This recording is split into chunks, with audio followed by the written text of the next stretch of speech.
Okay, ladies and gentlemen, tricksters on my second YouTube channel, this is a free live VOD review that has been won by the Wendigo on my Discord server. He is a silver one, Omen main, and today we're gonna review his VOD on Lotus. So today I'm gonna teach you how to play Omen on Lotus. Omen is definitely a very powerful agent on Lotus. I like him a lot, and I really feel that, you know, he is one of the better characters on that map from the smokers, only because of how adaptive his smokes actually are and how useful they are on both attackers and defenders side. Today we have the Wendigo at the coaching table. Like, as you all know, like on 50 Twitch subs, I'm organizing Discord server giveaways that you can enter right here at the raffles. So you go on my Discord and you go at the giveaway raffles, and here, you know, once we reach 50 gifted subs, you enter the giveaway, and you can win $10 Valorant points, $20 Valorant points, my exclusive coaching videos that are worth $170, and a free VOD and tracker review on the stream. So Wendigo, our friend Wendigo, won the free VOD review, and he says, I know that my movement and game sense are trash. I wish to know how to improve my positioning, when to rush or play more passively, and when using my ultimate, it's good. For that, I'm clueless. Okay, let's see, like, what Wendigo should be doing a bit better. This is his Trackeroni. Right now, he dropped to Bronze 3, but his statistics are not that bad for a Bronze player, you know, like 115 KD, 150 damage per round. That's fine. He has a really good statistics on Omen, I'm not gonna lie. And overall, for a bronze silver player, this ain't that bad. You know, like, overall tracker score is fine, as well as the headshot ratio. But, you know, you always need to take these statistics with a bit of salt. Why? Because, I mean, this is bronze elo. I mean, in this elo, I can have like 4.0 KD, 300 damage per round, so it's not a valid statistic. But for, you know, his elo and his performance, this is quite okay in my opinion. Overall, not bad. Like, with Omen, he's not finding that much success. We're gonna see why today. And his worst maps are Fracture, Ascent, Bind, and Lotus. I mean, Bind, you're this bad. How do you have a negative win rate on Bind with Omen? That is impossible, man. A Bind should be the best map for Omen. So you just pick up the Judge and Shotguns and destroy the players. Like, there's so many different strategies you can actually do on Bind. Okay, Fracture. I mean, on Omen on Fracture is really hard to be played. But up to Immortal 1, Omen is really good on Fracture, in my opinion. I just feel that your smoke placements on Fracture and probably the strategies suck balls. Like, you really need to have the in-depth playbook on Fracture to play Omen on Fracture good, and you need to be very, very adaptive to what your teammates are doing, when you should be giving them the smokes, when you should be aggro, when you should be passive, etc, etc. Canadian player. Okay. Weapon statistics, not bad. In eco rounds, he's shit. I don't know why he has such a low, you know, KD in eco rounds. Like, in eco rounds with Omen, just pick up the Shadow Step, smokes, shorty, trade yourself for 1 or 2 kills, and you're fine. I mean, there's nothing else that you can actually do, and you need to learn how to outplay the enemies in those rounds. I would definitely recommend you to stick with one of these weapons. There's no reason to switch between Vandal and Phantom so much. Arguably, you know, both of these weapons are identical for you, so maybe, you know, you can go with either Vandal or Phantom. It doesn't really matter. I love that he's actually playing Operator and trying to learn how to play Op. Judge is the third weapon. Overall weapon statistics, they're really good. For a bronze player, I like everything what I see here. This is really poggers. Shorty is there as well. Very good. Very good statistics for a bronze player. For a silver player, actually. Like, I like it a lot. He started playing the game in episode 5. So he is a newcomer to Valorant. Okay. Okay, let's see what our friend Wendigo can do a bit better to escape this silver and go all the way into gold, platinum, and diamond as soon as possible. This is not bad, you know, for a newcomer. Consistent progress, let's say, and he's just hard stuck in this episode 6 act 3. But I must say that this act Act 3 of Episode 6, solo queue is really fucked. Like, solo queue is really, like, the games that I have played are unbearable. Like, literally, every game that you queue in this act, it's like gambling. Like, you have 50-50, like, no matter how good or bad you are, it's like a 50-50 gamble. Okay, let's see what we can do better on Lotus, and let's see how we can improve our friend Vendigo. If you want to get privately coached by me, make sure to join my Discord server, of course. I have recently upgraded my coaching plans to be even better than they were before, and they're much more efficient, and you'll see, you know, like 3,500 players so far. Coached, improved, like, we're grinding here, we're grinding. We need to get that, you know, Honda Civic Type R ASAP. Let me just pull up the audio to here, do this, and let's start. So, Omen on Lotus on the attacker side. Usually what I recommend on Lotus in the first 3 rounds is like, you want to test the enemies on the C site. Like, C site is kind of like your default site for the attack on the attacker side. Like, in the early stages of the games, you should primarily try to test the enemies on C and B, depending on your overall economy and what type of round you're playing. Of course, B site is something that I primarily abuse when I see that enemies are not guarding the B site when I'm playing an eco, hull buy, or low buy round, or force buy rounds. And the C site is, you know, your primary focus of attack. Like, usually players on C have only 1 teammate there, maximum 2. And it is so easy to take the control of it, especially with some Omen aggressive plays and strategies that you can do. You can kind of lead your teammates in every single round and allow them to push into the site. Basically, like, what I love to do on Lotus is 3 rounds in a row you push C, and then you create an unpredictable pattern of pushing for the enemies, and then you can maybe fake the C, go A, fake the C, go B in the 4th, 5th round, etc, etc. If the C is already not working for you in the early stages of the game, then we need to contest the enemies on the A site and see what the fuck enemies are doing on A. The whole point of this push and the whole point of starting the Lotus in this way is I want to limit the amount of mistakes that my teammates can make. I mean, the amount of mistakes that your teammates can make here is very, very limited. Like, it's a very straightforward push. You can flash for your teammates, do the smokes for them, clear everything for them. Like, it's that simple. And later on during the game, I decide, maybe pushing A is a bit easier for me. Maybe attacking the B. Maybe we should be splitting the sides, playing default, playing passive, etc, etc. But especially in the silver and bronze elo, I would just tell my teammates, hey guys, let's push 5C in the first round and let's see how that actually goes. So they are going 5C in the first round. And in the first round with Omen on Lotus, I would always go with a classic light shield, 2 shrouded steps, and 2 smoke Ronis. In the first round, this is what you want to do with Omen. So you come here, jump spot the enemies. Why am I jump spotting the enemies here? So that I can see if one enemy maybe came behind the mound. Like, if you jump spot early on, you will always notice the enemies that are all the way up to the wall, and you can give an early info for your teammates. And especially with the classic pistol, I don't want to pick this fight. I don't want to pick this fight. I want to pick the gunfights here and push towards the mound, clear the mound for my allies, and do the smokes for myself and for my team. In the first round, I actually don't do any aggressive play with Omen when I'm pushing the C site. So in the first round on C, I do 2 things. So I will always give my teammates the default smokes. This is your default smokes on the C side of Lotus.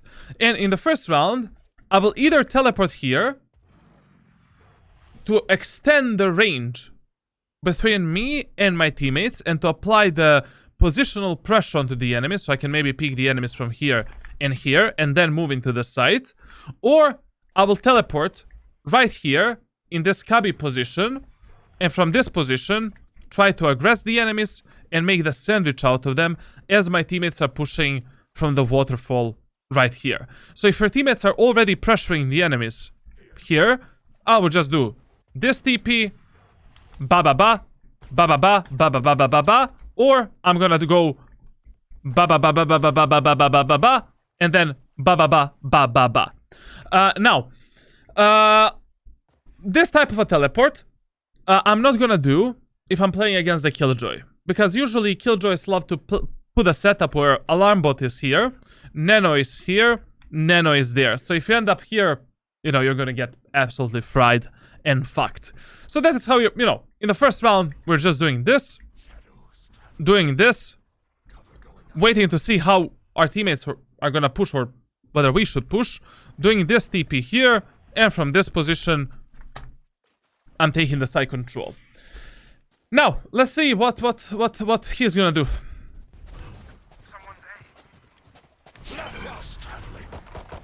Okay, the enemies have the Cypher, so you can actually teleport behind the box. These two smokes in this round should have been a bit faster. I mean, if my teammates are already, if the call is already, let's push C fast. You know. Okay, we're clearing the C long.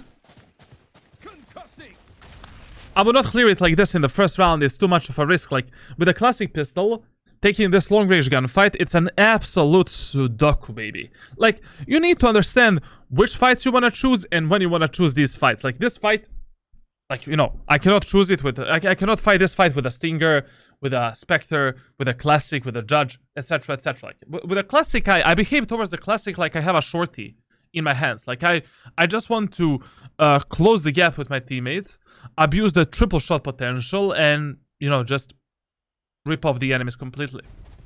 So, already here, one smoke goes out. But this smoke should have been faster. Then, this smoke also should have been a bit faster.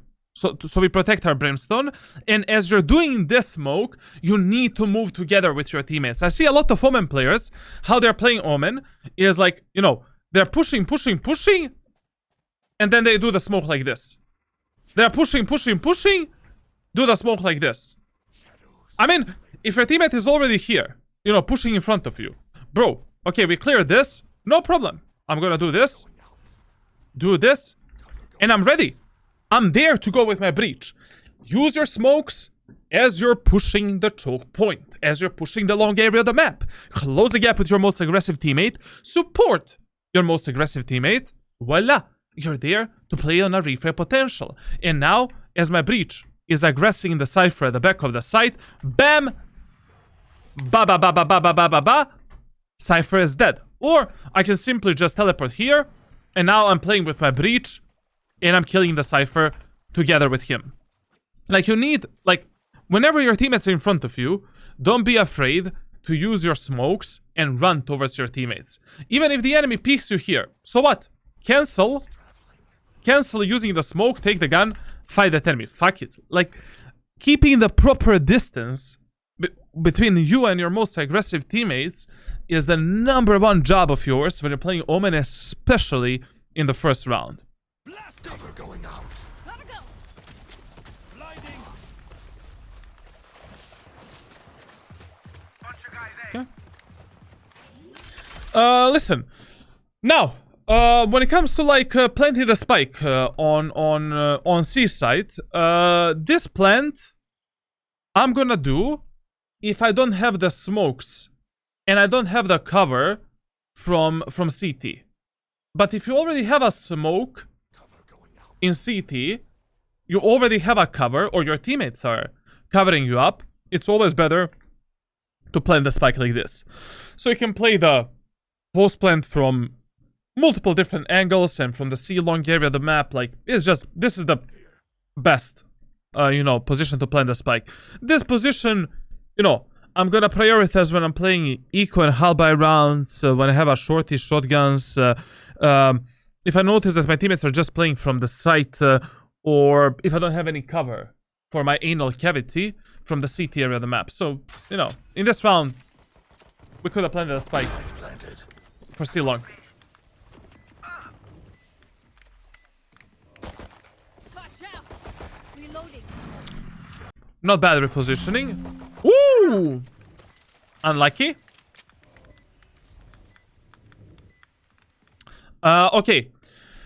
Two things that are happening bad right now. So the first thing that's happening that is really bad for us is we are not providing any cover to the Neon.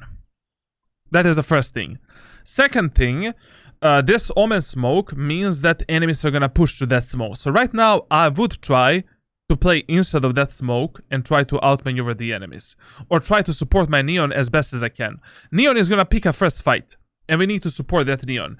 A lot of the players don't know, but you can actually position a really, really good one-way smoke up here. This one-way is great. Like, if the Neon is playing here with the one-way, that's a great one-way. Like, I mean, yes, enemies can pick the Neon like this, but, you know, Neon doesn't need to worry about multiple peaks. Like, she just needs to place her crosshair there and do that. And in this scenario, what I would do, because Neon is here, Sage is here, I'm gonna prioritize my Neon. Because Neon is gonna be in the pinch, and that is the number one thing that Valorant players need to learn. You need to learn who you wanna prioritize playing with, and who is your highest priority, and who is in the highest amount of danger from your allies. Like, that is what I do in my gameplay. I always prioritize the teammate that is doing something useful, that is being aggressive, that is taking the space for me, or that is in some kind of a grievous danger, and where that teammate can die instantly. So, in this scenario, I would just instantly do a one-way. Right here, teleport here. From this angle, I'm watching the smoke for the Neon, and Neon can just watch that position there. Playing on a refrag potential. Especially now, since we are 3 versus 4, we cannot sell that guy there. Shadows traveling.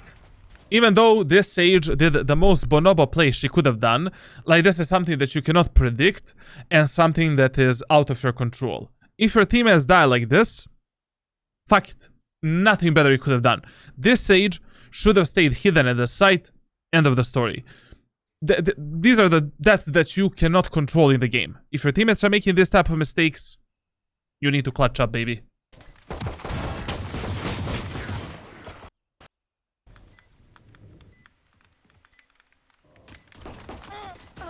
Shadows traveling. In this scenario, like this is also a very common problem of a lot of Valorant players. Like, if you already know, or you hear, that enormous amount of enemies are pushing towards you. I mean, here on the minimap we saw one enemy there, and we heard 2 enemies here. Like, you cannot be this overexposed and fight all of these enemies. Like, you will notice that whenever I need to fight in multiple enemies in the same time, I'm either using my smokes to outmaneuver the enemies and to isolate them in a 1v1 fight, or I'm playing more around the angles, around the corners, etc, etc. I mean, this fight, I cannot take like this. Like, this fight, I need to kill the Omen, then reposition myself, pay attention there, maybe try to kill Omen here, connect with my Neon, then play, you know, like, you need to isolate the fights. Especially in the first round with the pistols, you cannot fight more than one enemy in the same time. Like, refrag potential in pistol rounds is so easy because we're not playing automatic weapons. They are semi-automatic weapons. Okay. Even though they lost this round, in the second round I will still go onto the C site, and I would try to test the enemies on C. I mean, Cypher didn't have a single setup here. He didn't have a single tripwire, nothing. Like, and I will still try to test the enemies on the C to see what type of setup Cypher is using, and how can I outmaneuver that Cypher in the later stages of the game. So in this round, I will just get shorty, smokes, shrouded steps, maybe do some kind of a smoke like this, do some kind of a smoke like this, and I'll try to, you know, outmaneuver the enemies like this, ba ba ba, ba ba ba. Like, do some kind of an aggressive play. Like, this play is, you know, okay, not that bad for an eco round. I will find you, Omen. Okay. Mage Spiked Enjoyer, love it. Reloading. Cover going out. Cover. Very common mistake. Very common mistake when it comes to the smokes on Lotus. Okay, let's apply some, how can I say this, like, common sense. Like, you're playing Omen. You have 2 smokes. it is 10 times better to smoke this and this with your smokes than smoking this and this position here. Why? Number one reason for this is because this is a very, very narrow choke point right here. This position can be isolated with one flash, aftershock, anything. It is so easy to push the enemies here backwards with some kind of a flash, anything basically, like an, you know, push the enemies backwards. And as you're crossing into the site, you're not fighting the enemies there for a very long period of time. You know, the cross is imminent. Like, you just do this, you're out. And the enemies here can make, you know, babies to your allies, and they can really fuck them in the ass if this area of the map is fully open. So my default setup when I'm pushing into the C side is this B side, sorry, this flashing tower and teleporting right here, and from this position closing the gap with the enemies and maybe trying to kill them on the tower or trying to kill them in the smokes, or what, you know, or just staying in this position and waiting for my teammates to pick some kind of a fight to play on the contact with them. This is the absolutely best smoke for you to teleport with Omen. Like, basically, when you do this and this here, this is the absolutely safest location where you can teleport. Like, you don't need to go for any aggressive place. Like, you don't need to TP here, TP there, TP anywhere. Like this. Like, I don't have any aggressive place with Omen on the B side. Just doing that in eco rounds, full bar rounds, half bar rounds, that's already enormous amount of pressure onto the enemies. You're very, very safe in that location. Voila. You're doing a proper job for your teammates.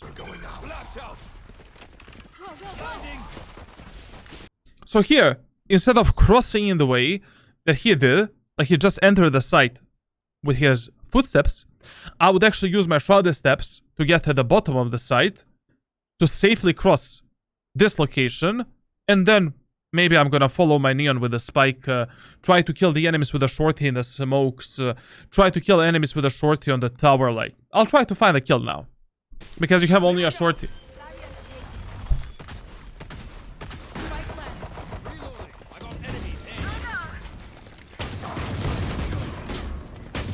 This is a very, very, very common occurrence with the players that are playing shotguns. Like, you need to behave towards the shotguns like you're having a sheriff, operator, marshal, one-tap weapon. Like, especially with a shorty. Like, don't spam your shots and don't do any shots out of the shorty until you're 100% confident that your crosser is exactly on the body of the target. Like, you have only 2 bullets. It is better to have a discipline in your aim and just go for the shots when you're 100% confident that you have the proper range and a proper crosshair placement to delete the enemy, instead of doing some shit like this. Like, you know, but to be honest, like, in this scenario, like, your aim is kinda poo-poo caca.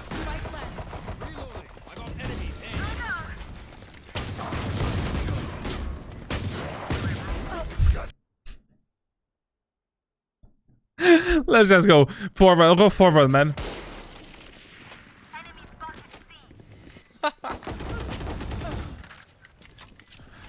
With 15 HP here. With 15 HP, I would have stayed with the shorty here. Like, with a shorty, you have a higher kill potential than with a sheriff with 15 HP, especially when you're playing Omen. I mean, okay, let's observe the scenario. So he has 15 HP, 1 smoke, 2 shrouded steps, and the spike is planted here. I mean, right now, I just do a smoke like this. I enter the smoke, and I wait for the enemies to appear on the minimap. And I can trade myself for 1 kill. Like, in these eco and halberd rounds, you're not fighting those rounds to win them. You're fighting these rounds to preserve your economy and to damage the enemy's economy. Like, my highest point of this round is I want to kill all of the enemies to just fuck up their economy. And that's it. Like, one of the main reasons why am I finding so much success in ranked solo queue is how I manage my economy and my team's economy as well. You will notice that I'm dropping enormous amount of guns for my allies. That I'm able to play enormous amount of full buy rounds and even the eco and half buy rounds to a very high degree and potentials. Like, you need to learn how to play every single weapon in Valorant, and you need to be focused on the economy management a lot. Here, it would have been better if he just stayed with a shorty, did a smoke there on top of himself, and just, you know, did that. Healing. Isn't that Omen behind the cover there? Shadows traveling. Bro, we knew that Omen is there. What the fuck is Sage doing? And why is Omen playing classic pistol? Guys, please, please, please, please, please, please. You win the first round. That means that in the second round, buy fucking something. Like, anything. Heavy shield. Heavy shield. Spectre. Stinger. Bulldog. Judge. Any good fucking weapon. You didn't win the first round to lose the second round. The only time when I don't buy anything is if I save the sheriff in the first round. And the only time when I'm not gonna buy a heavy shield is if I save the light shield from the first round. But losing the second round for the economy reasons is the most retarded thing you can do in Valorant ranked solo queue. Absolutely. What is the least important weapon to master? The least important weapons are RS, Guardian, and that's it.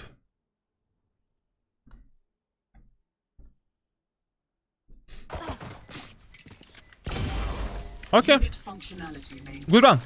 But in this round, enemies fucked up more than you actually did something good. Like, enemies lost this round because they primarily had a classic pistols and they saved the money for a third round. You didn't win the first fucking round to lose the second round. Like, every round in Valorant matters. It is better to play a third bonus round than playing a second eco round. Like, what the fuck, man? Go, go, go. Yep. Shadows traveling. Go, go, go. Shadows traveling. That one way there is fine. That... I think...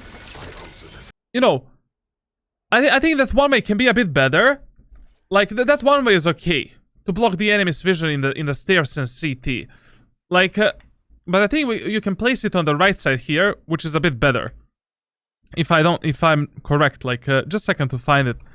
It's so hard to find it in the shadow form. How do people use? Why do you place the smokes like this? Unless you want to be precise and unless you want to do, I don't know, man. Like, just come here. Isn't this one way better if you put it a bit lower, like this? Shadows traveling. This is better, you know? Like, just put it, you know, just pull your crosshair. So, you find the green triangle. You find the green triangle. Pull your crosshair and your smoke down as much as you can until the green triangle actually falls down. When the green triangle falls down, put your crosshair slightly up. Bam. That's better. That is much, much better than what he did. Because, like, if you don't pull your smoke down, the smoke is just gonna naturally deploy, and it's not gonna be a good one-way. Like, you know, basically, you did this. Look at this now. You know, like, when you're doing these one-ways, you always want to, like, you know, pull your crosshair down as much as you can. You know, like this, and bam. But actually, I see why you missed the one way here, because there's like two elevations for the one way. There is higher elevation and lower elevation. You see that there is a one way that goes on this ledge, and one way that goes on the tree up there, I think. And you just did it on the tree. So you want to make sure that you hit the ledge. Shadows traveling. Good. Tis ready. But that one way is really good for pushing the A site and blocking the enemies in city. Still in sight. Okay. Let's talk about this push on A. The smoke was, you know, Shadows. could have been better. That was a good kill. Ready. Still in sight. That was okay flash because your teammates from the right side were peeking. There. Reloading. There. Okay, guys. Another rule with Omen. As long as you have the ultimate, you don't need to play with a spike carrier. Because even if your spike carrier dies, who gives a shit? You know, you can pick up with your ultimate a spike at any moment of time. So, essentially, you know, in this scenario, like, I would actually play with a Phoenix. I mean, Phoenix is your most aggressive teammate. He has the highest chances of dying, and he is taking the space for you and your team. So right now, I would already be in the A link, doing the CT and tower smoke for my Phoenix, clearing the B main, and telling my teammates to come. And even if the Sage and Neon die, who gives a fuck? I can just pick up the spike with the ultimate. But I don't want to lose this guy here. Here. Gotta go.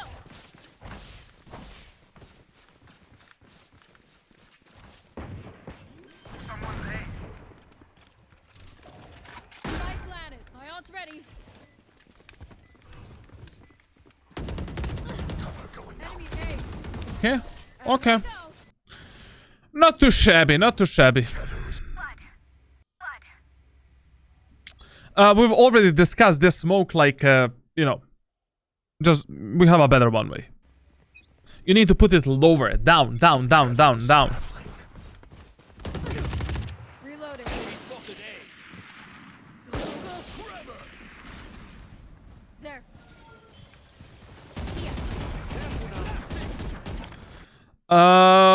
If you want to spam this box, like, you're not spamming here, you're spamming here.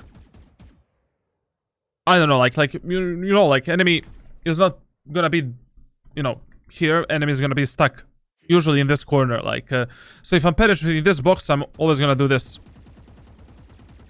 Feel free, like, you know, when you're pushing the A site, feel free to waste one full magazine to actually, you know, spam this, and then push forward. Like, it's a nice try.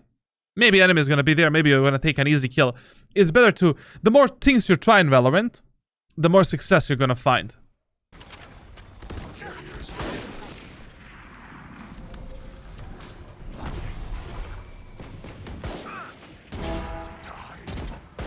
Yeah.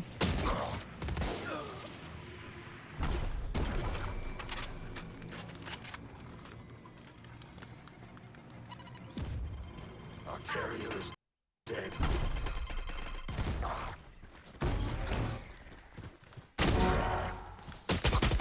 Okay.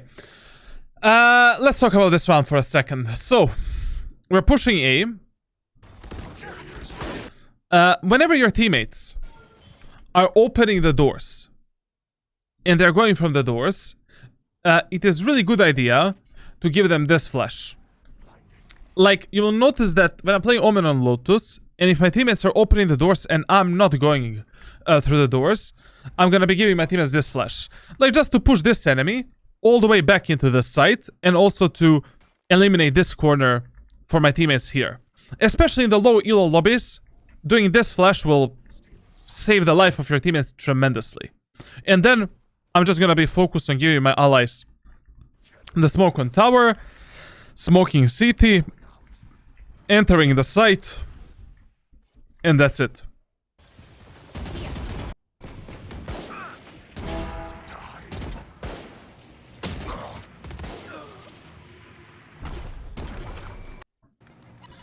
And whenever you end up in this type of a pinch situation with Omen, like you end up 2 versus 4, 1 versus 4, etc., it's really, really important for you to use your smokes to outmaneuver the enemies. I mean, right now, as soon as we are 2v4, and I notice that my Sage is going with a spike back, like I would instantly give my Sage this smoke for the cross, and I'll also use this smoke to cross myself, or to outmaneuver the enemies later and try to kill them around the smoke, you know, killing the Raze, killing the Reyna, doing the flash, killing another guy, entering the site, picking the spike, etc, etc. Our carrier is dead. Like with Omen, you know, in these clash scenarios, using your smokes to isolate the fights and to play with the enemy's mind is the #1 thing that you should have on the autopilot mode.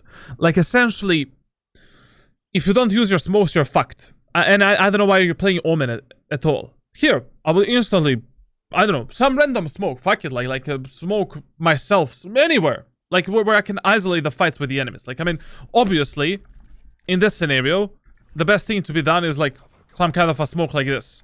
And then entering the smoke, killing the Raze, Baba Booey, killing this guy, Baba Booey, like.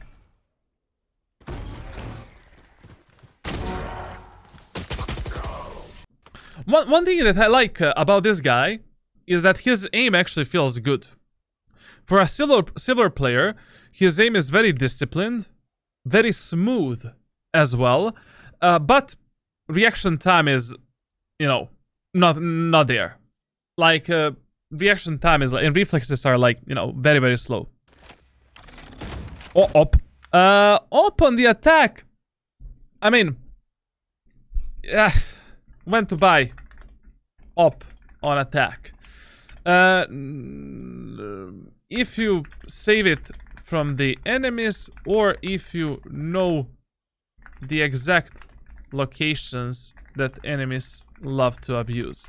So essentially, the only time when you should be buying the op on the attack is if you already saved it from the enemies and, you know, you just want to use it. Or if enemies are so repetitive in their positioning that you think you can get an easy frag onto the enemies that are lurking, flanking, or picking some kind of an angle or some kind of a position. Like, it's kind of stupid to purchase the op, like, in any other scenario. I mean, right now, we still don't know how the enemies are playing.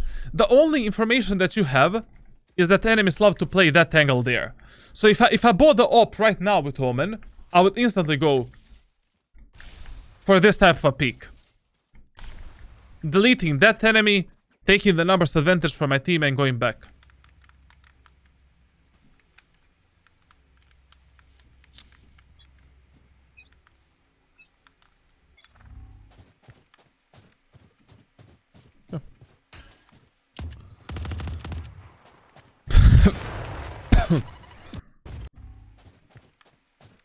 Peak was actually not bad.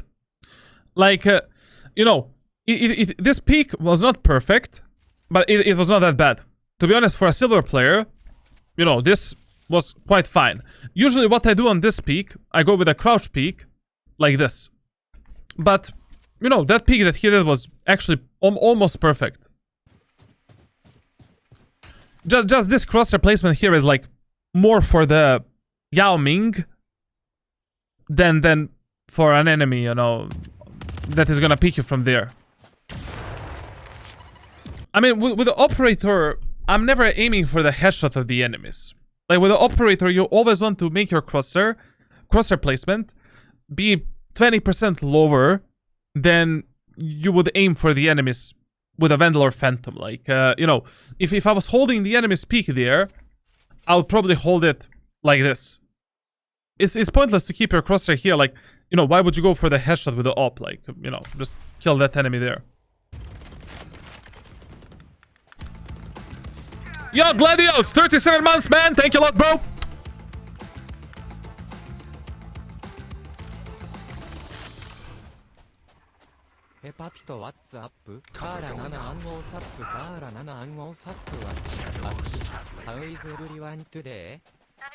Very good, man. Very good. We're back at streaming. Doing a VOD review now, man. In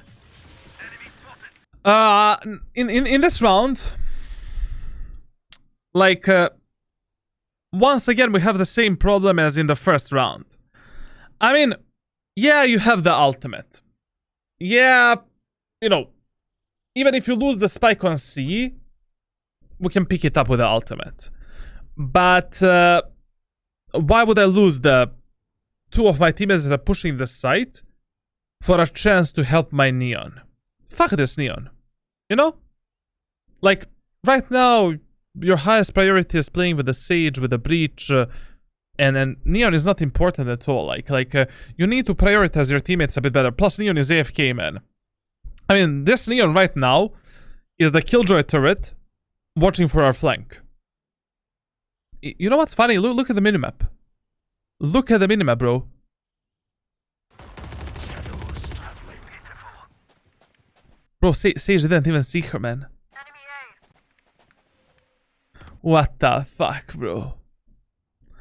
I mean, in this scenario, you should have fully focused on your teammates on C and help them push in.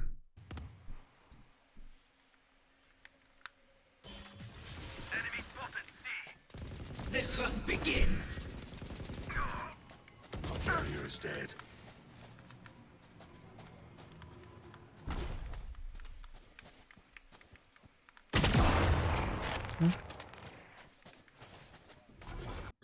Okay.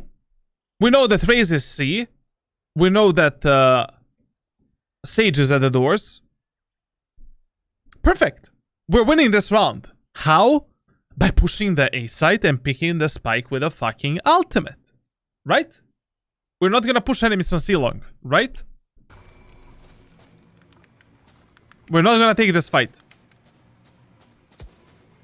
We're gonna go back to A. Hey, Neon! Neon! I have the ultimate. Let's go A, bro. I can pick up the spike.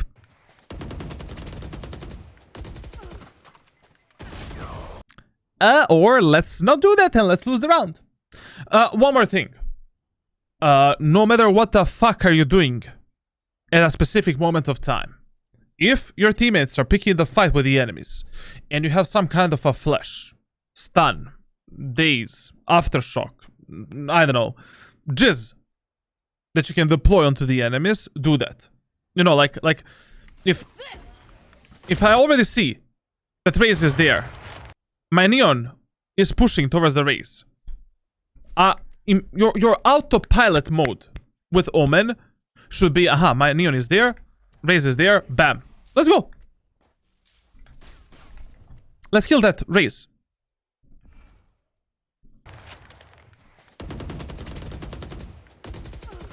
But the decision making in this round was like 0 points, man. Like if you have the Omen ultimate, like you don't need a spike, man. Like just take the opposite map part of the map, the opposite bomb site control with your teammate, kill the Sage on the cross to the B, go A, pick up the spike. That's it. Snuff them out. Bad game decisions, and you need to prioritize your teammates a bit better. How the fuck are you prioritizing your AFK Neon over the Breach and Sage that are pushing site with a spike? Out.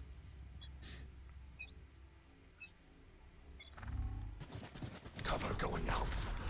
Come on, let's go. Yo, oversee me. Thank you a lot, brother, for the Prime Gaming sub, and thank you for scamming Joe Bezos. Uga buga. Okay. Hello, coach. Hello, coachy. Hello, oversee me. Okay, listen. So, one more time. We're pushing the B side. This is all you need to learn with Omen. smoke this, smoke this, flash this, TP here. That is what you should be doing. Nothing else is important for you. And then we can fight the enemy's tower. We can maybe push into the link and fight the enemies here. You can do whatever the hell you want.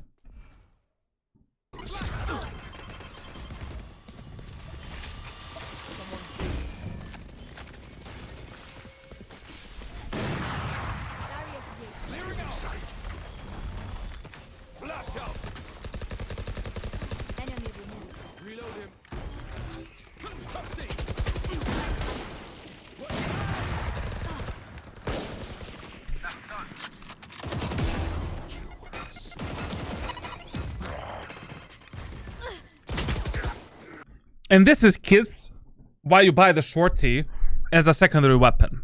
I mean, first of all, like, I don't know, guys, where you saw this Sage wall, but this wall is terrible. Like, what the fuck, man? Like fight for the side control. I mean, taking the B side control is like piece of cake. I mean, if you have a smoke here, a flash here, and you teleport there, you literally have the full bomb side control. Sage should have walled like maybe tower, maybe CT, something. Like what the fuck is this? Like, why are you limiting yourself and your teammates to play the postman only in the B main area of the map? It doesn't make any sense.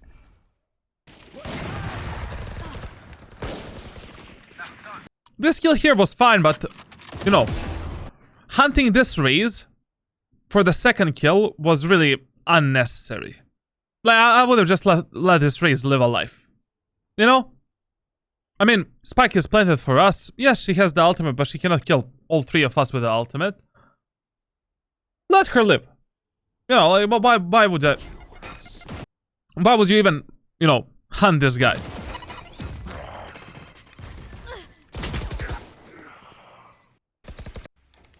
Get this?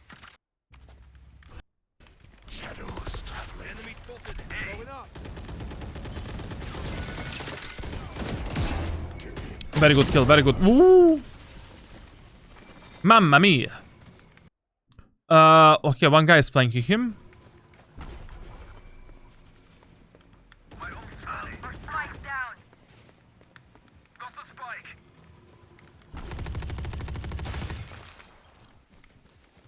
Bro, we literally heard this guy.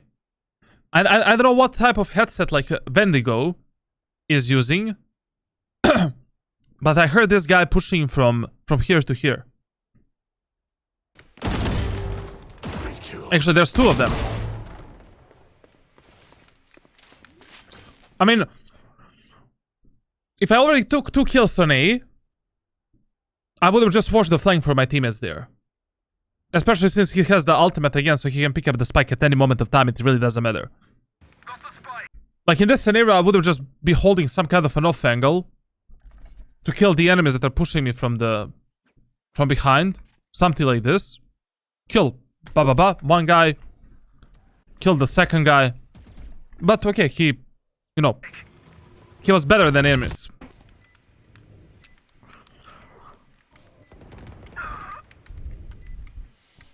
I think for the CT, you also have a one-way smoke here. So if enemies are coming from CT, if I remember correctly, we can do this. This smoke, the more one-way smokes you know, the easier it's gonna be for you to play the post plants and to take the side control. So, essentially, this one-way, muy bien. Muy bien. Also, one thing that I love to do with this one-way, if you position a one-way like this, you can actually play inside of this box, and enemies might not be aware that you're here. Like, you know, enemies are not gonna check you up there. And then, when the smoke disappears, you're like, ba ba ba ba ba ba ba ba ba ba.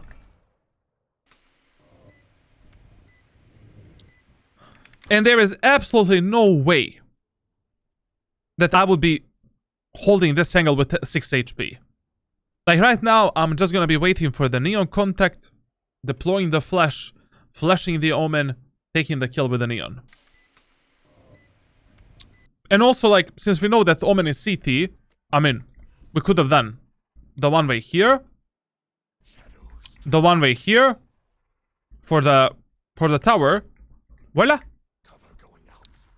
Learn these one ways. One ways are really, really important. Like for Omen, like you can deploy them almost anywhere, literally. Like, and it's so easy to learn how to properly use them. Like, I think the only position where you don't have a one way is this wall here, if I'm not mistaken. Maybe we can find some kind of a one way here. I think there's one here, but this one is really hard to hit, man, because it's a pixel one way. There. No, this one you can. I mean, it's a bit harder to find it, but you know, it's a good one way. Just if you're not really looking at that position here, it's really hard to you know, position it. Borderline impossible. Like even when you're looking at this position, like it's fucking hard. Is there any easier way? Like what's inside of this wall? There is this position. Is there anything? Nah, this wall is fully empty, huh? So there's only this shit here.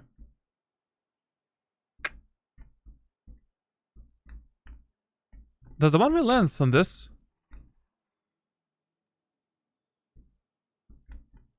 Cover going out.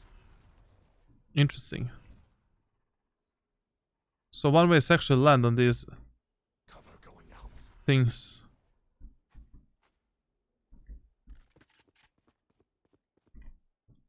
Oh, this is a good one when you're playing here, man. This is actually a good smoke. But you need to find the stupid whatever the hell that is.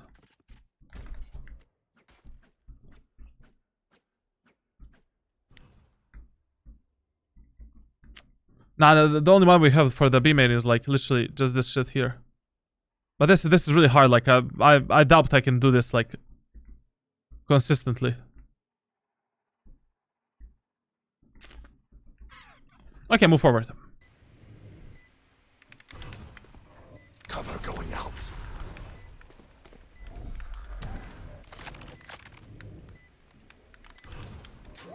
Cover going out.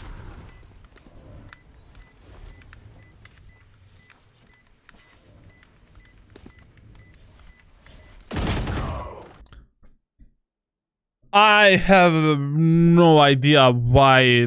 I mean, yeah, it's your ace, but just stay here. Wait for the Omen to tap the spike again. Flash the Omen. Simplify your gunfights. Simplify your gunfights always in Valorant. Always. We could have played this post play much better. Do you recommend using W and S keys for the fine adjustments for the smoke placement instead of left and right? Yeah. Like whenever you want to, you know, readjust your smoke, you're never readjusting your smoke like with a mouse. It's way too hard. Like you're always doing it with WASD.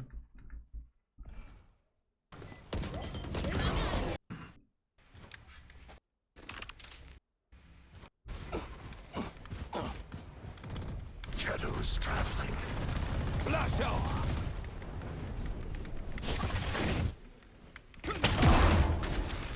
I like these peaks. I like this a lot. Let's go.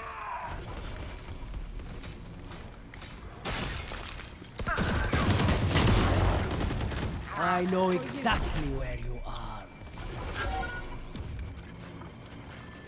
The only thing you need to do on ASAT a bit more and a bit better is supporting your teammates with a flash when they're going through the rotating doors. Like you know, this flash is really important, or at least doing the flash like this. Like we need to eliminate this angle from the enemies. Your duty is not over. Flank. Your duty. I mean, map awareness 0 points. Like overall game and map awareness, literally 0 points. Like, I mean, Cypher killed your Neon from behind. He did the ultimate. I don't know what you're waiting here. Like, why don't you push together with your Sage and Phoenix through the doors, take the full side control, and play the post plant? Like, what are you doing there? Me where you are.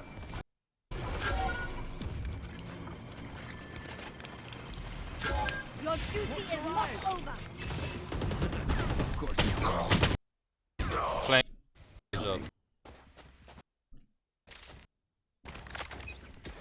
Go, go, go. Blinding. Shadows. That smoke needs to be better, man. Spotted A. Concussing.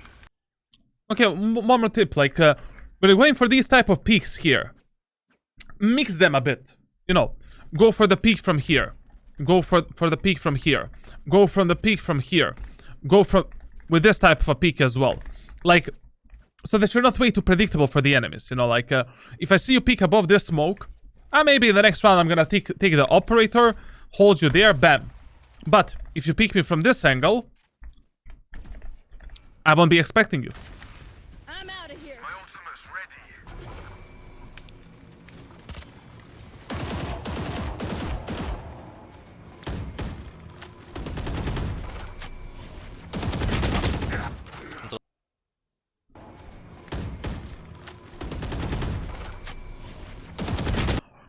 This is just, you know, crosshair placement and movement. Like I mean, if I already saw, you know, that Sage was moving towards the right like this, like, you know, first maybe I would have baited some shots from her. Then when I reveal her, bam, 2-step mechanic, 1, 2, bam, kill her with a peeker's advantage.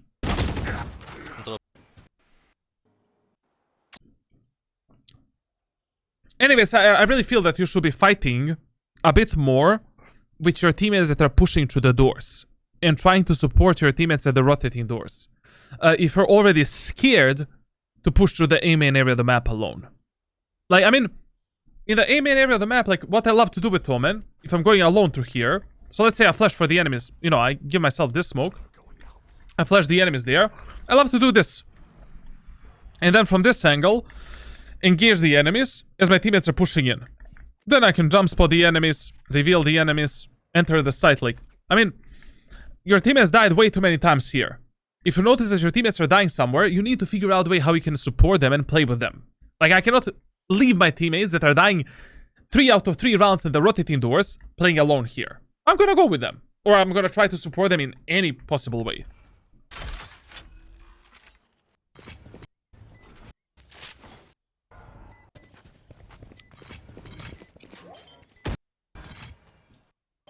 Okay, one tip for you guys. So, what was the mistake of this Phoenix? The mistake of this Phoenix was where he planted the spike. Phoenix should have planted the spike right here. Bam. Why? Because if he plays from... So he kills the Omen, and the guy is defusing the spike. You can just smart ping that position there, and do this. And kill the enemy there.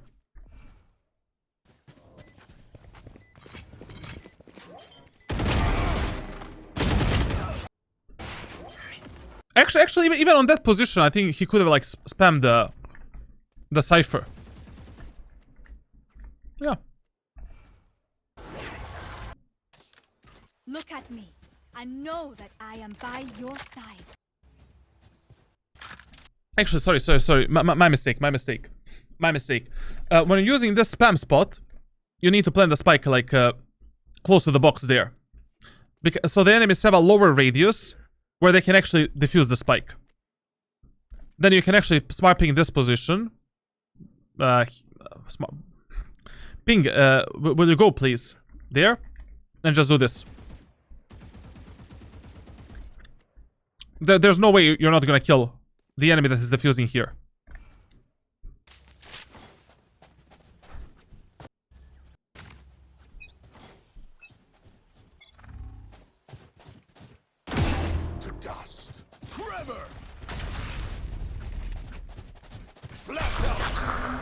Sorry! Here.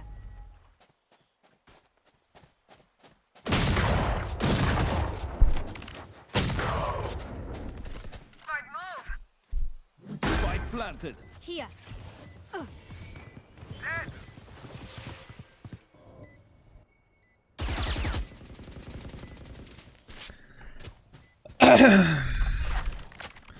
Okay.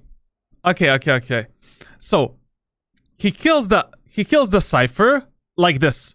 Amazing kill. Amazing crosshair placement. Amazing ADS. Amazing movement. Amazing mechanical skill, bro. And then Omen teleports. Here. Listen, when Omen is committing to this type of a teleport, enemy Omen, it is better to silently peek that Omen or to flash him and peek him. Like here he made two mistakes.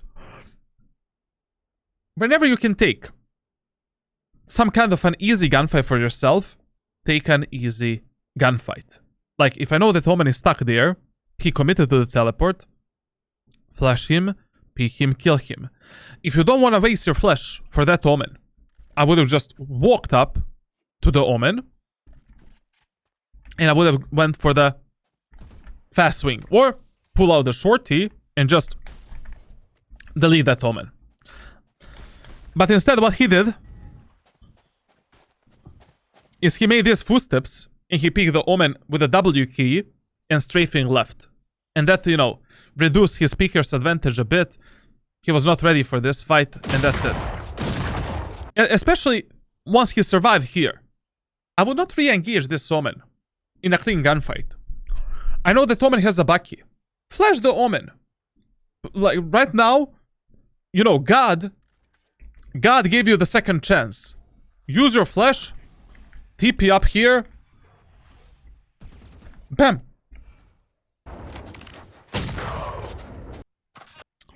Why would I close the gap with that? Why would I close the gap with an Omen that has a Bucky, man?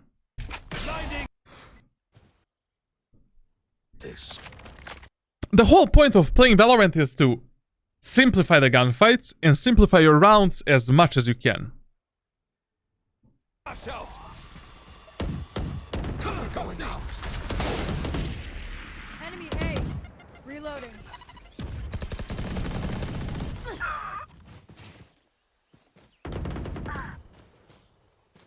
I got Spike. Blinding. I know exactly where you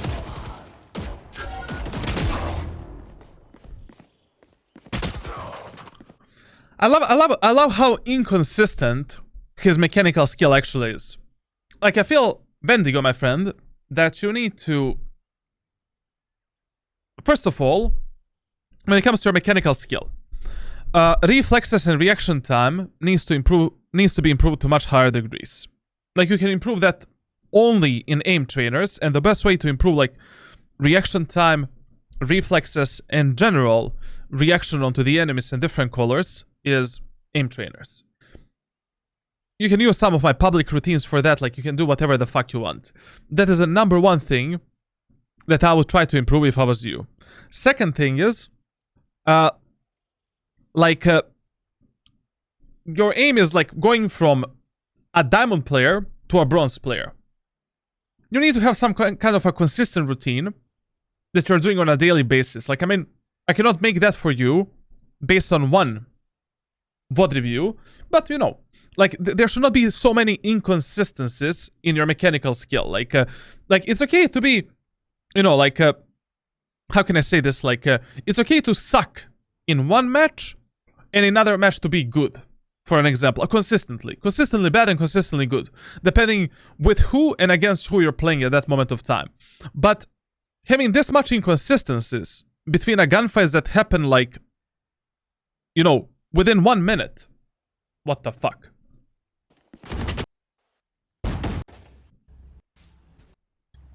Yeah. Come on, let's go. Okay, same push. Shadows traveling. Wall raised.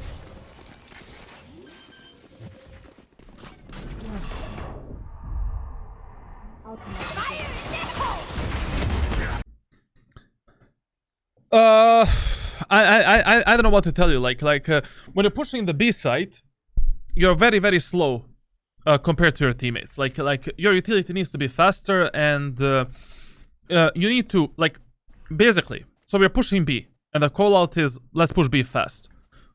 Bam, Cover going out. bam, Shadows traveling. bam, Stealing sight. bam. You need to be a bit faster there, and you need to learn how to do this execute really really fast.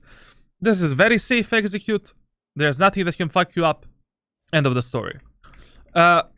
Also, if you see that your Sage is doing this wall, tell her to stop doing it.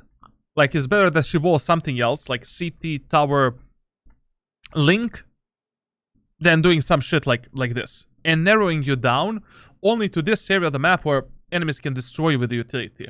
I mean, enemies can destroy you with a nades, with a raise ultimate, with a breach stun, with a breach ultimate. Like, when you're playing the post plant on B site, one of the worst things that you can do is playing the post plant only from the B main area of the map. Like, in the B post plant, it's better to have more control than playing post plant only from this area of the map right here. So, you know, try to tell your Sage, please, man. Can we stop doing this wall? Like, it's not really the best thing ever.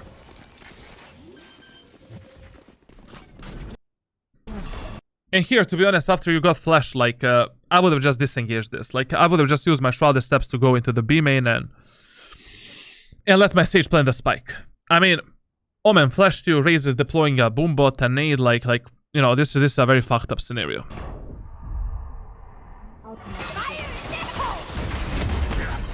Okay. Overall, not bad. Like, I feel that Vendigo's gameplay, like, is quite good for a Silver 1 player. I've seen some Platinum players that play Omen worse than you, but I can definitely see that you have no idea, you know, what is a good, bad, or optimal Omen smokes. You have no idea how to actually help your teammates properly with your utility, and you need to pay more attention on how you're moving with your allies and how you're taking the space together with your teammates. And on the attacker side, you need to prioritize your teammates a bit better and and with who should you actually play at every single moment of time. Okay.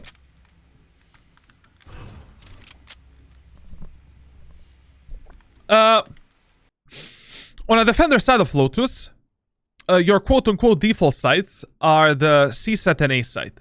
So essentially what is important on Lotus is applying the pressure in the A main and C long area of the map. I would be prioritizing A site and C site through majority of my gameplay, and only when the enemies are playing eco rounds, halberd rounds, or if they're abusing me on the B, I'm gonna play the B site. In the first round, I usually start on A, because playing A retake in the first round is a bit harder than playing C retake, in my opinion. And I noticed that my teammates lose the A site like this. And what I do with Omen is exactly what he is going to do right now. So what I love to do with Omen in the first round of Lotus is like a classic shorty, light shield, one shrouded step. You're jiggling your classic and shorty all the way here, waiting for the enemies to push A, doing this smoke to your teammates, giving yourself this smoke. When the enemies are rotating the doors, you're trying to find a kill through the doors, picking up the classic pistol, focusing on the enemies right here. Neon, do you go C or? Yeah, thank you. I'm ready.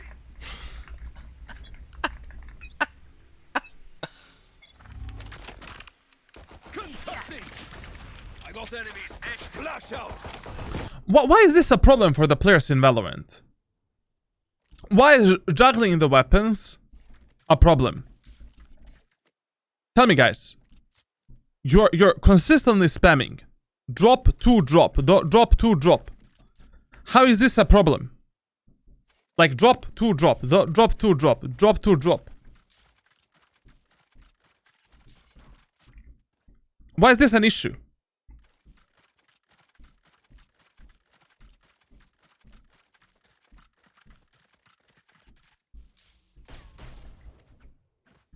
Like practice. This mechanic is very.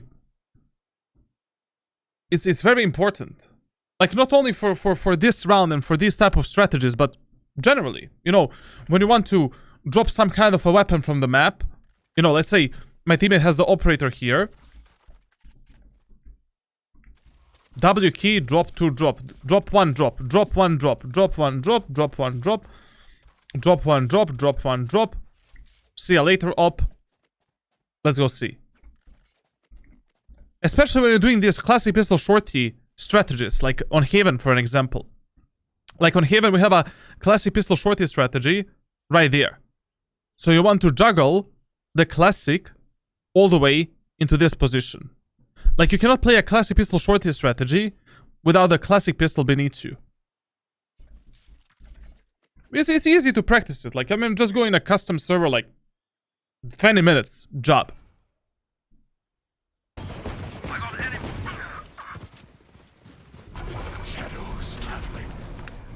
Okay. Once again. Okay, let's talk about this. So, first of all, smoke placement, not really the best. Like when you're placing the smoke for this strategy, the smoke should look like this. Smoke should be more towards you, like this. So basically, this is how the smoke should look like. Extremely towards you. Like only one small edge of the smoke should be towards the enemies. And then, as the doors are getting opened, you're instantly pulling yourself around the doors, and you're playing like this. Waiting for the enemies to come. Ba ba. Classic pistol. Ba ba ba ba ba.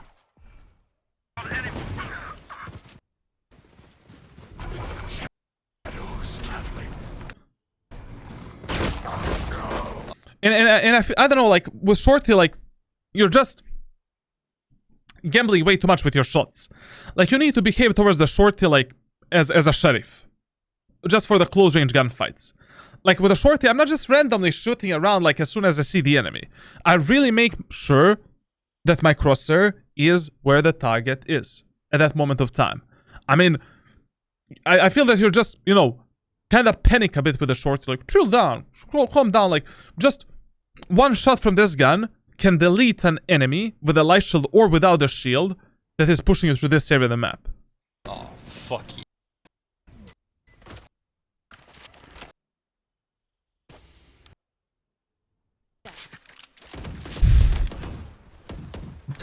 Okay.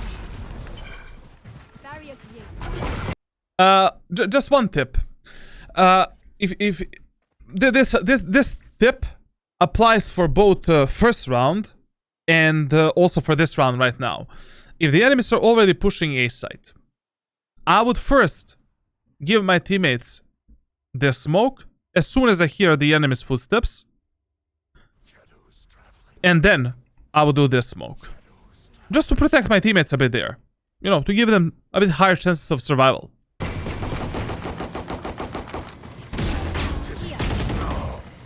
A bit better, but once again, you're just rushing your shots way too much. Take your time. You see, like one shot of the shorty can still delete an enemy in 0 to 7 meters. Like in this gunfight here. You delete an enemy. If the you know circle is exactly on the neck and body location of the enemy. Take your time. With a shorty, should we aim for the head or the chest? You aim from neck below. So basically, you know, the top circle of your crosshair should be touching the neck of the enemies. EP is mine.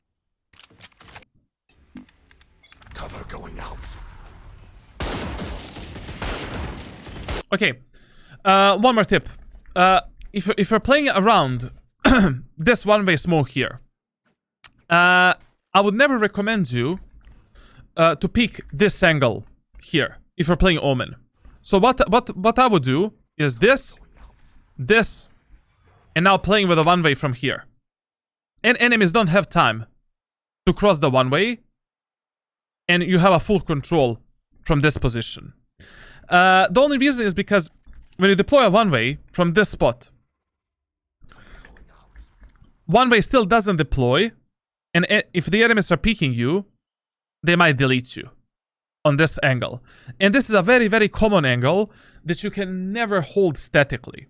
Like this position, the only time when I would hold this position statically is with the operator.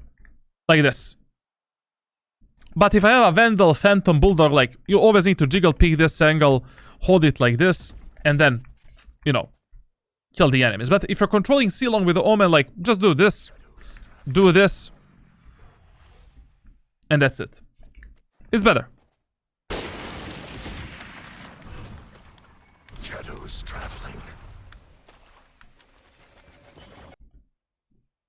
Now, once again, we're coming back to the one-way knowledge. If you're already alone on the seaside, this smoke is very valuable for you. Like this smoke, you can play from this position, ba ba ba ba ba. You can play from here, ba ba ba ba ba. Like this one-way and this one-way here are very, very important one-ways for you to learn when you're controlling the seaside and when you're playing on the seaside. If you don't have time to deploy them, just do a deeper smoke towards the enemies. Like that, so enemies still need to cross through this position as they're pushing into the site.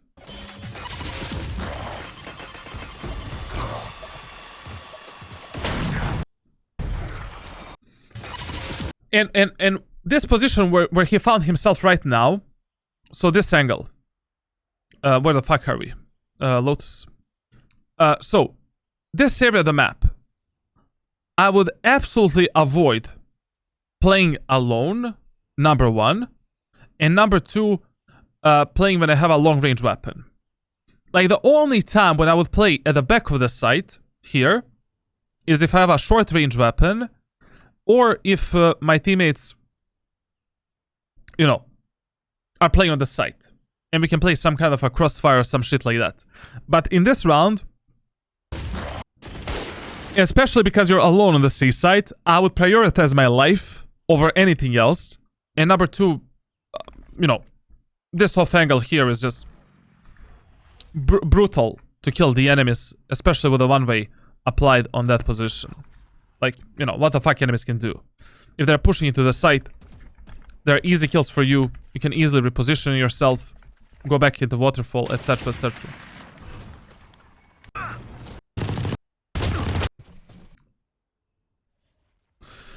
Especially, like, when the enemies are eco, bonus or half buy, or enemies are playing a bonus round, like in this previous round.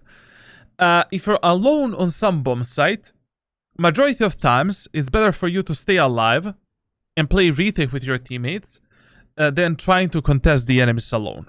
Like if enemies have the Spectres, Stingers, Ares, Marshals, Shorties, etc, etc, give them the site.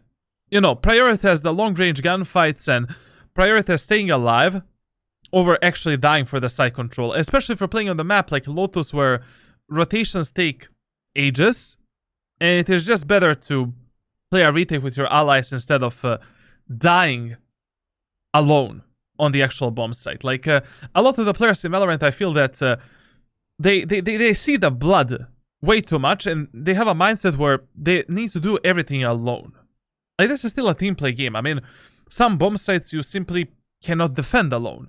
Just getting the info for your teammates is already enough.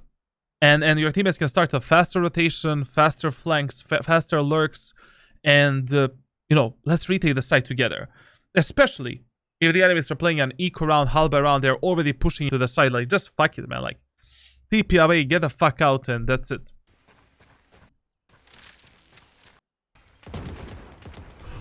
Someone's A. Watch your eyes! Someone's A. Someone's A. Enemy spotted A. Yo, Kuma, US, all good, man, all good. Careful now. Cover going out. Going up. Flash.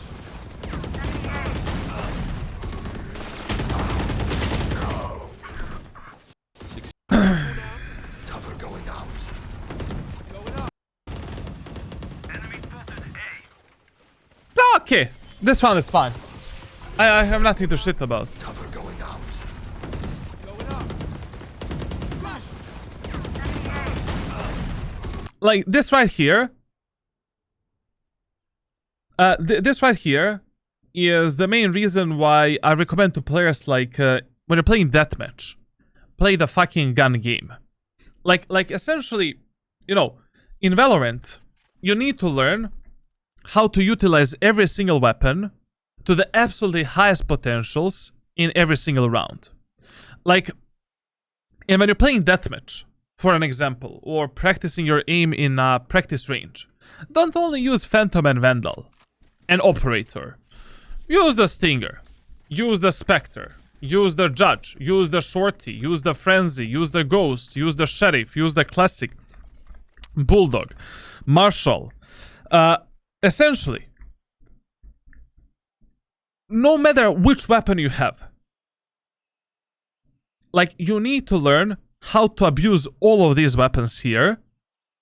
What is your kill potential with these weapons? And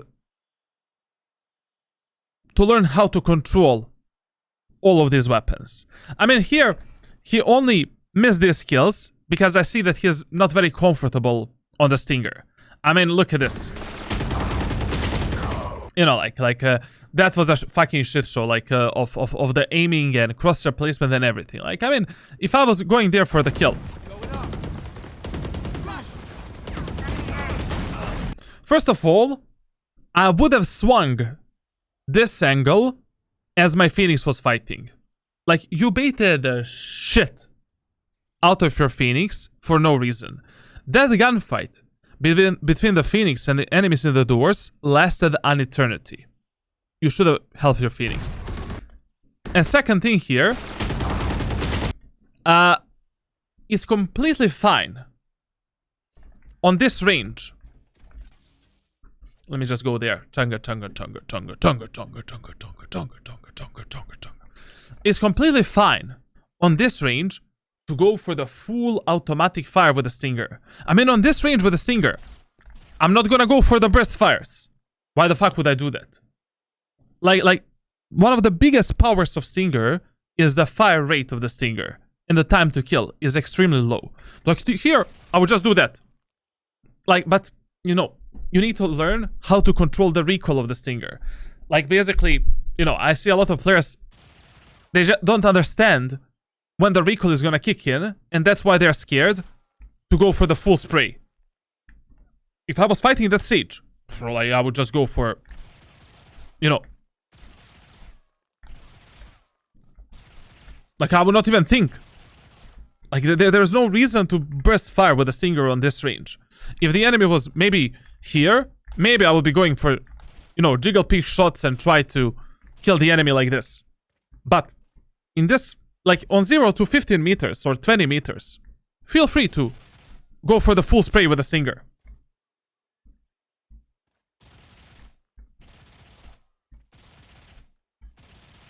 Once you learn to control the weapon, it's gonna be very easy for you.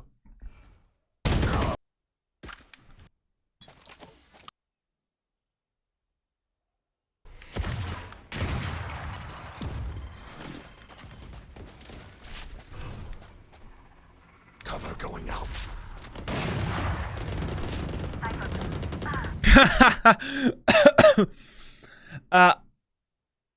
I really like the play of the Sage. She walled herself off, making the enemies think that no one is in the tree area of the map, and that was really fun.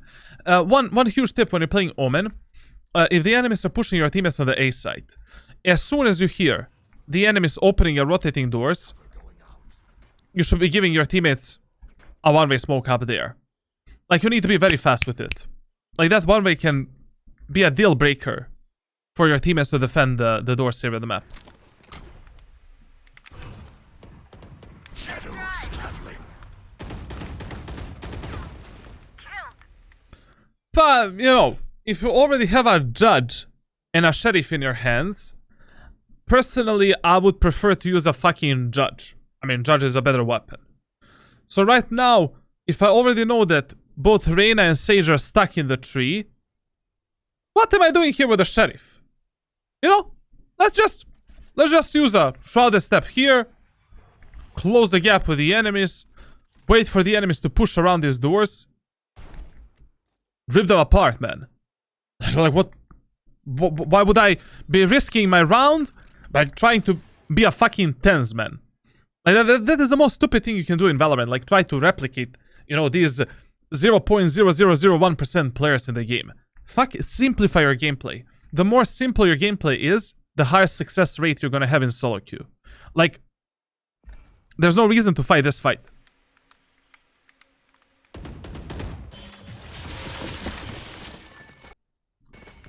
The hunt begins. Gun here. Someone's A.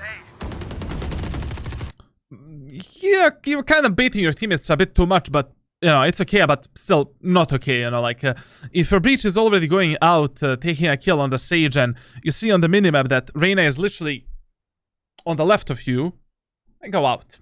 Take a kill on the Reyna. Support that breach. The angel's dead. Okay. Many enemies. Either like get Shadows sold. traveling. Once again, when you're going for this C-long control like with Omen, it is...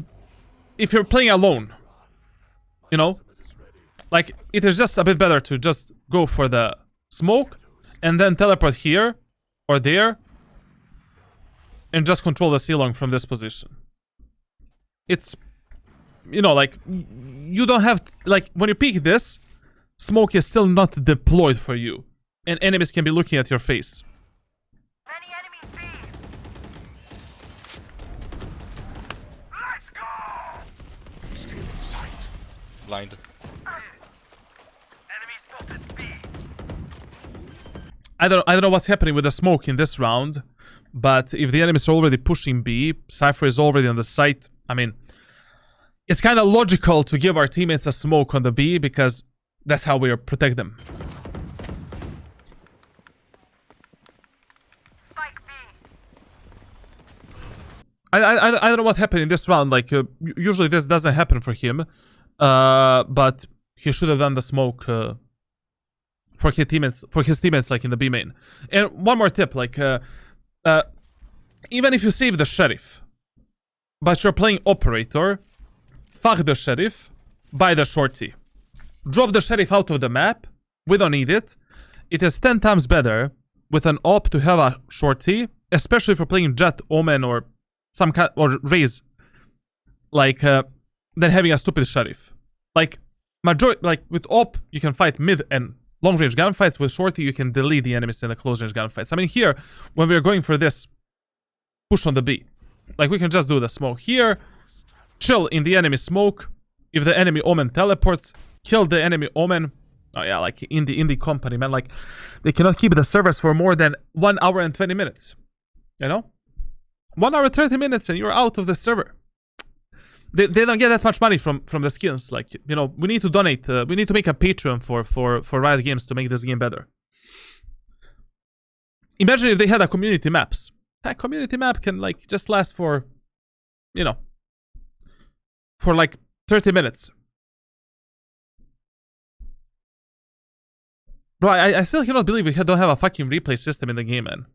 Like, it's 2023, June 15, and I still don't have a fucking replay system for coaching and to finally see how the fuck these guys are killing me in solo queue when I don't see them on my screen. I wanna see how bad the netcode actually is. $10 to submit any community map. Yeah, like, like you need to pay like $20 fee to play community maps. Everyone would realize that the game is broken. LOL. No, man. Like I really want the replay system. Like, first of all, I want it for coaching. Like, my coaching sessions will be 10 times easier, you know, to get the VODs like that. And the second reason is I want to see what the fuck is happening with this game. You know, like just to realize a bit better, like the angles, the corners, the peeker's advantage, the net code, everything. Like, because I feel that 20-30% of gunfights that you lose, it's not your fault, literally. Like, it's just this game being fucking retarded.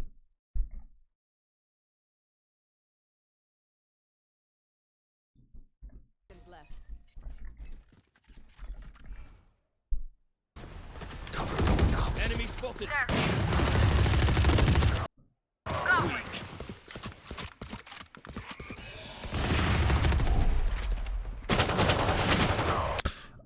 This was really good. I like this a lot. I liked, even though he died in this round, I loved that he observed a potential that one enemy can be lurking and flanking at this moment of time. I mean, we didn't see a raise at all during this round, and I also would have, you know, imagined that I also would have predicted and pre-assumed that one enemy can be behind. That was, you know, okay. Flanking.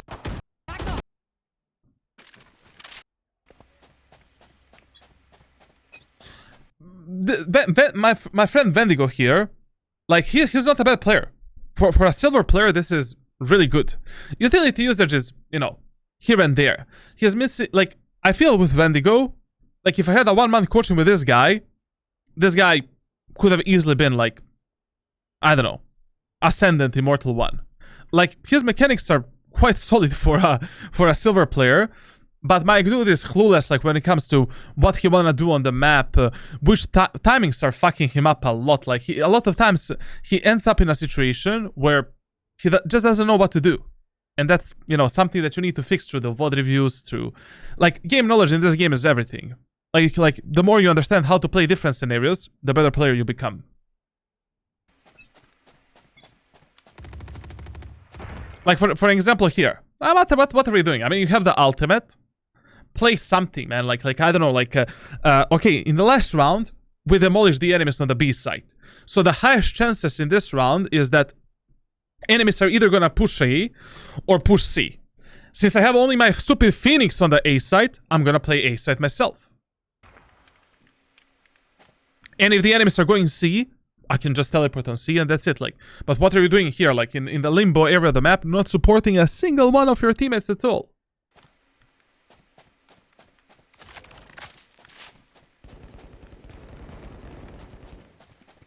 Cover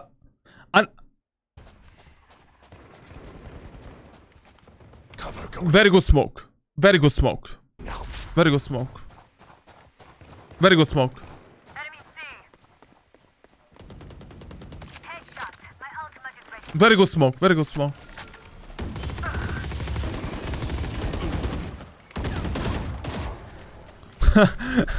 I love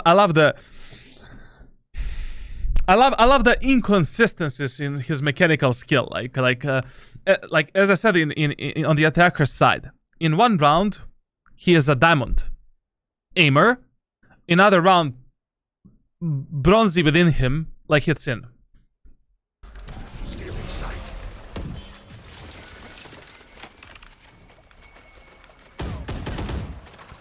And one thing that you really need to one thing that you really need to focus on, and one thing that you really need to fix for yourself is supporting your teammates when they're taking the fights with your utility a bit better. At least with a fucking flash. Like, you know, like whenever there is a slim chance that your teammates are gonna be taking a fight or they are taking the fight, hit them with a flash. Like, even if you flash both enemies and your teammates at the same time, at least you will have time to actually close the gap with your allies and to fight together with them. Like, 3 or 4 times during this gameplay, like, you could have easily supported your allies with a flash and just, you know, make them live a happy life.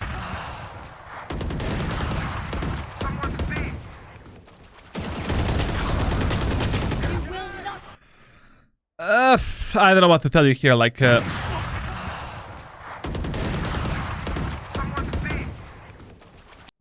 I mean, usually if you're peeking from the smoke and you're in some kind of a pinch like this, it's better not to peek or to make some kind of a smoke for yourself to peek a bit better.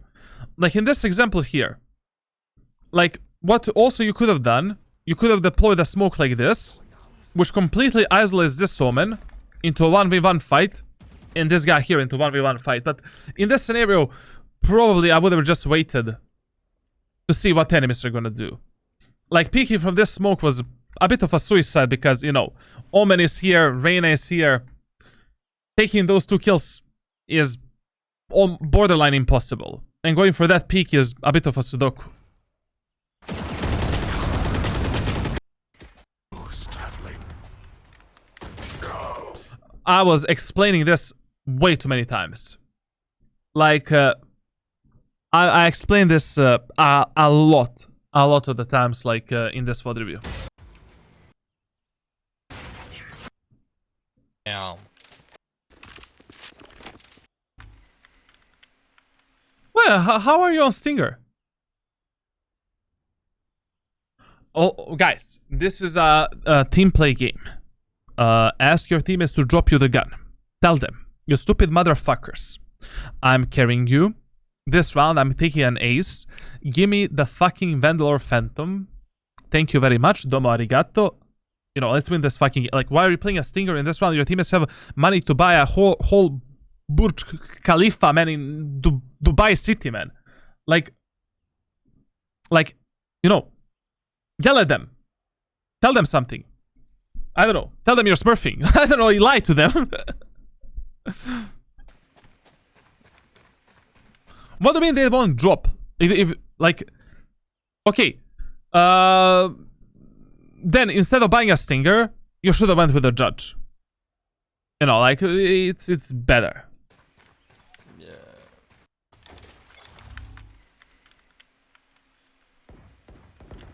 Someone's A.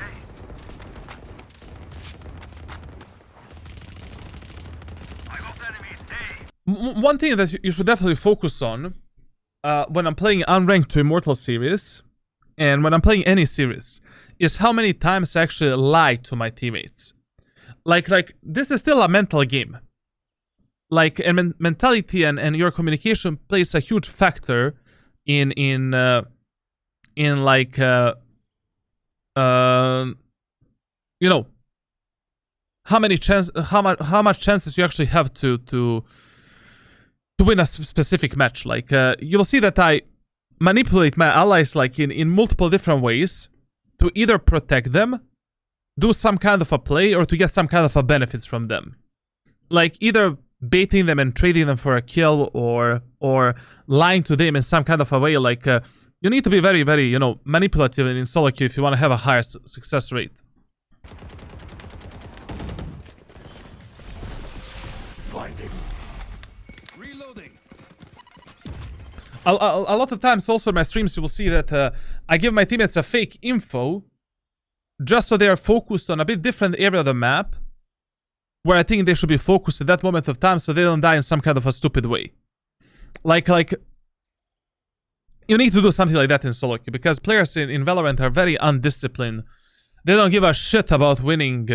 A lot of them are just depressed. You know, like the only thing they see is the fucking blood. You know, taking the kills. So you need to, you know, like, be like, you know, that toxic BFGF, whatever. My ultimate's ready.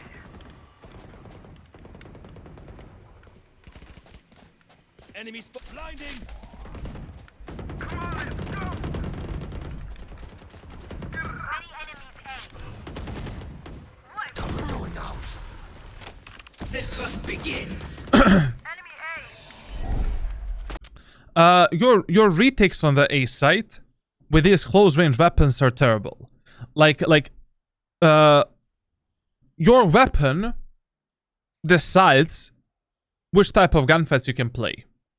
And the position that you initially choose decides which gun you want to play. So basically, the initial strategy on a defender side always decides whether I want to go for the Judge, Stinger, Spectre, Vandal, Phantom, Operator, etc., etc. But these retakes are completely being decided by the gun that I have. So right now, once again, we have two problems. First problem is your smoke.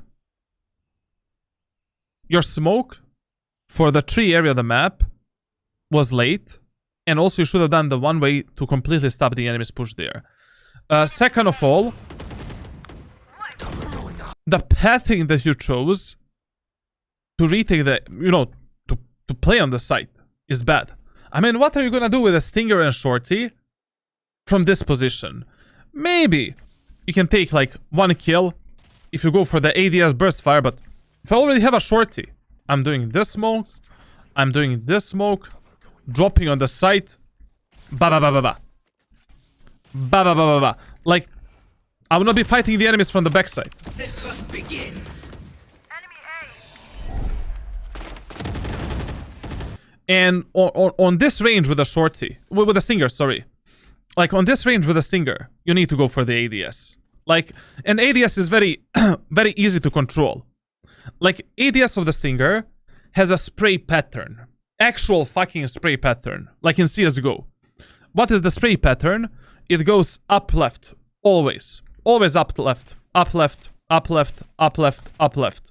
So, you just pull your mouse down right. Down right. Down right. And you can quite easily, if you're not moving at all, you can easily navigate 2 or 3 bullets into the enemy's head.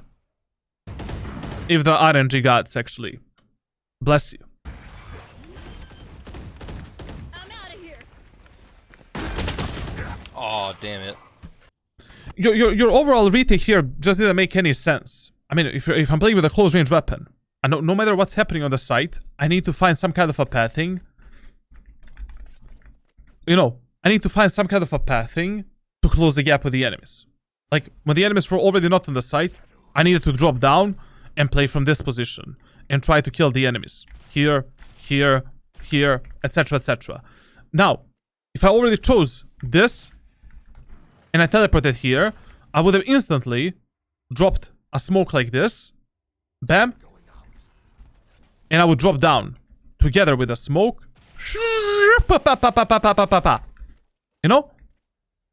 Like, you need to find some kind of a pathing to close the gap with the enemies. Like, you're either way too overexposed, you're not properly positioning yourself based on the weapon that you're playing,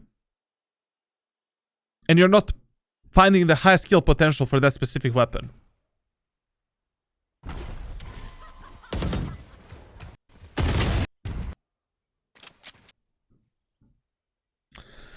Is it really bad that I have only 2 kills on Judge and 2 kills on Stinger this act? I don't know, I'm just not playing these guns, maybe I should start. It's funny for me, you're talking about how to play with Judge, Stinger, and me thinking, what the fuck, I never buy these guns.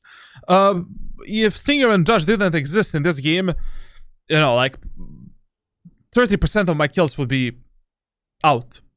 Like learning how to abuse every single weapon in the game is very important. I don't say that you should only play Stinger and Judge in equal and half by rounds, but those are the weapons that you need to learn alongside other weapons as well. Like, essentially, the more you simplify your gameplay and the more options you have to counter the enemies, it's better for you. Like, Stinger and Judge are 10 times more simple to get like 1, 2, or 3 kills than going for the Sheriff 1-taps. Like, especially if your mechanical skill is not on the level of Scream, Tens, or some aimer like that. And I highly doubt that 99.9% of community has that type of aim. Okay. No charges.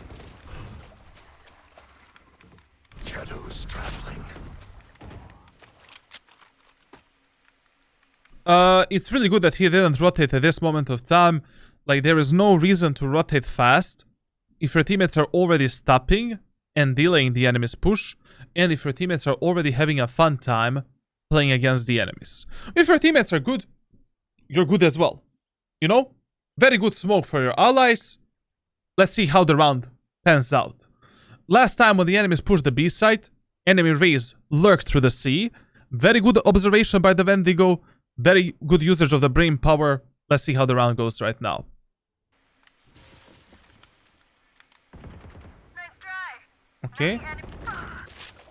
Okay. I think probably A.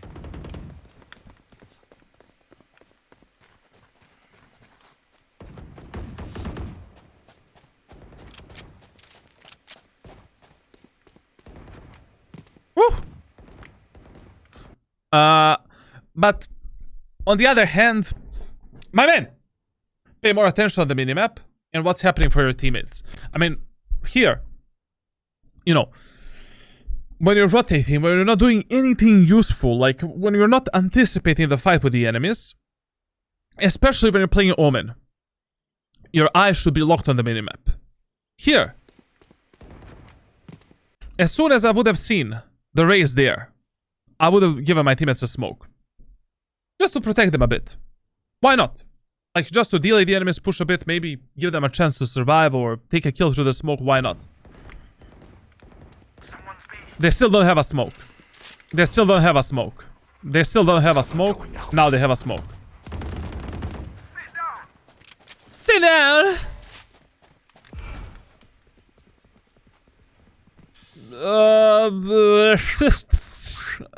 You know, in a 4v3 with a judge, right now it's better to play like with your teammates. Like going for the Omen ultimate, like, you know, on a defender side, you should primarily use the Omen ultimate as a recon ability to reveal the enemies on the site and in the post plants, as a tool to do fast rotations, and that's it. Like recon and fast rotations.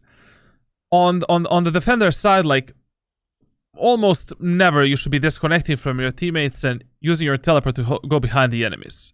Like, it's better to, as long as you have teammates alive, numbers in the game, or numbers are equal, you should prioritize playing with your allies. Like right now, I would just maybe teleport towards my Phoenix and play with the Phoenix, or I don't know, I would just run towards my Phoenix at the end of the day, give my teammates the smokes for the retake, and play with them. Like, this ultimate is really terrible.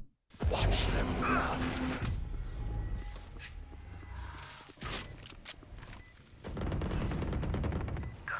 My ult's ready. What are we thinking about here?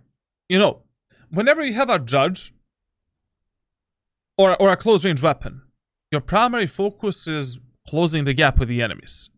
Like, there is nothing to think about here. Like, this should be on a automatic pilot mode for you. So if I already teleported here, and somehow I survived that teleport, and I have a judge only, like, I cannot enter the site like this. I need to do a smoke here, enter the smoke, you know, and then bam, jump onto the enemies, or jump onto the enemies here, like, close the gap with the enemies. Like there's nothing else to think about. Shadows traveling. Enemy down. Also prioritizing this enemy here was a bad idea, because this is a medium range, long range gunfight. Like, how do you expect to fight that enemy? I don't know how you survive this teleport at all. Like, this whole TP play was really, really bad. Like, you should have just prioritized playing with the Phoenix and your teammates and just do a fast rotation together with them. But whatever. Like, once you did this, you should have just smoked yourself off, pushed the site, killed the enemies at the backside with the judge, end of the story. Let's go! Shadows traveling. Especially when you survive this somehow. I don't know how. You should have just teleported into the site and then push the site together with your teammates. Enemy down. 70 on race. What the fuck is that sage wall, man? Bro.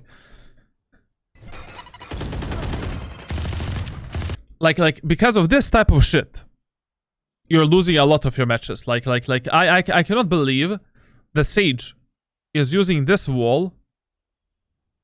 Where the fuck is Sage? She's using this wall to attack the B site and plant the spike here. And she's using this wall to defuse the spike here. What the fuck am I watching? Like, that's why I always say to the players that I'm coaching, like, number one thing that you need to improve in this game is game knowledge. Like, the more you know, the better player you're gonna become.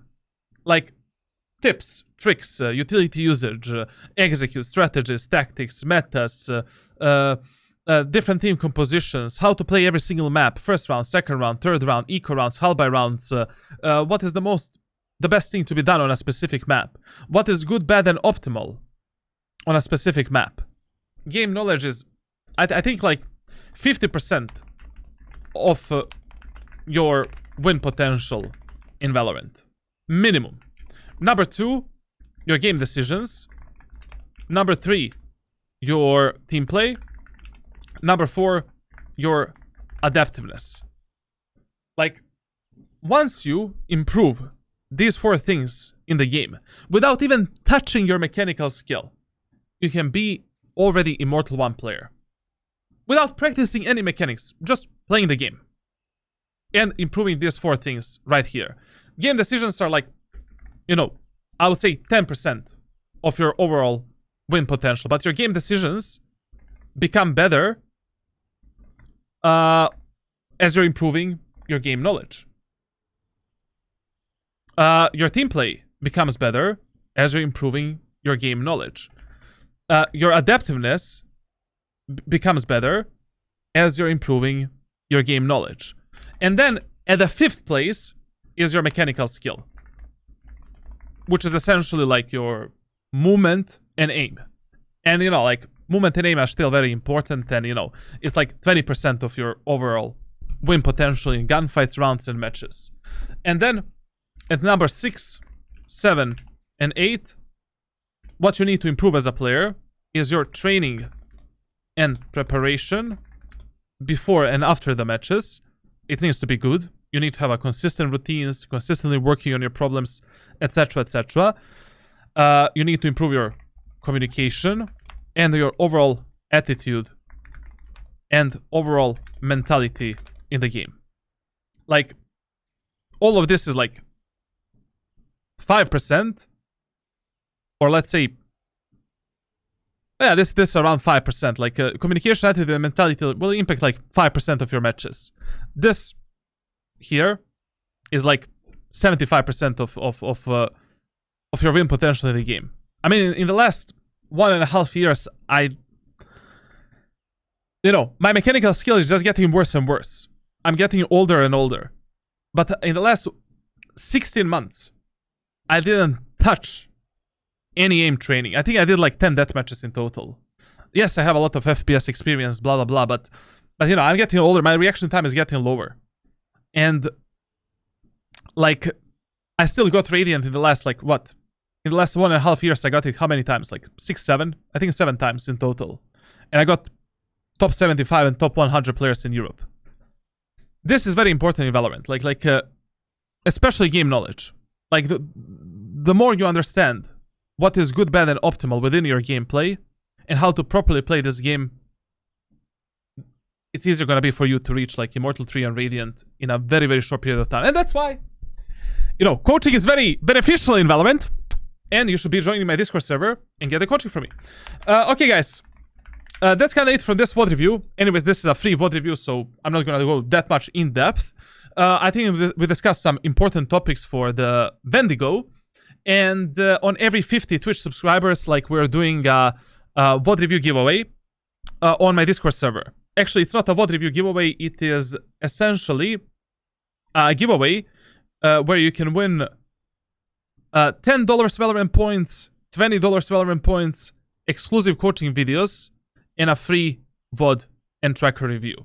So basically, you win a giveaway on my Discord server, and then on my Twitch, we're spinning the wheel and deciding what you actually won. Okay, guys, that's it for this VOD review. I have nothing else to speak about, and I think we are done. So